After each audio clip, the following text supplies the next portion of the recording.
Last week, Bernie Sanders released his comprehensive Wall Street reform plan, and now this week we're learning that 170 of the country's most well-respected financial analysts and top economists penned a letter actually endorsing his plan, so I'll go ahead and read that to you.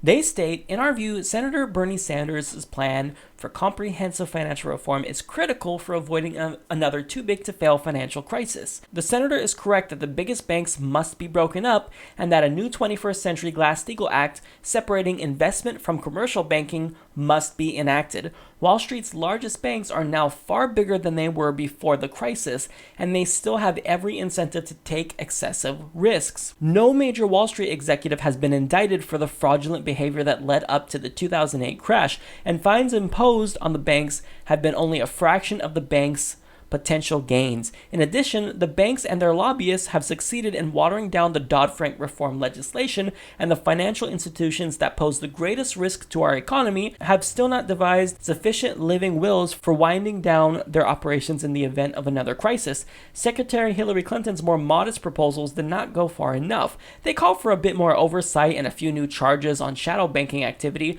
but they leave intact the titanic financial conglomerates that practice most shadow banking. As a result, her plan does not adequately reduce the serious risks our financial system poses to the American economy and to individual Americans. Given the size and political power of Wall Street, her proposals would only invite more dilution and finagle.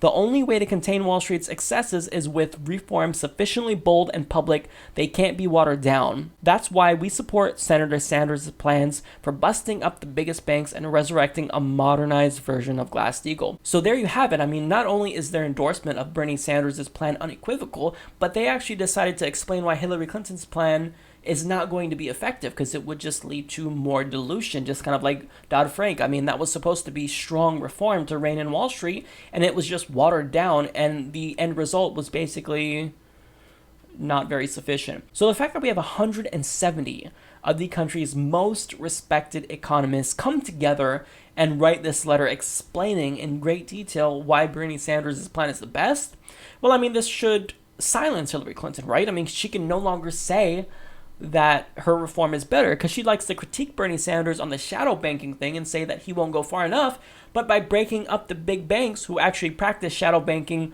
more frequently, well, then you're effectively going to solve that problem. So Hillary Clinton is not the candidate to actually give us effective Wall Street reform, and we know that this is because she's taking large donations from Wall Street. She's given speeches at Goldman Sachs. She's made millions of dollars from her speeches, more than we'll make in our lifetime. So, I mean, we know she's not the candidate to break them up. So I like that this happened. This is a really great, glowing endorsement for Bernie Sanders.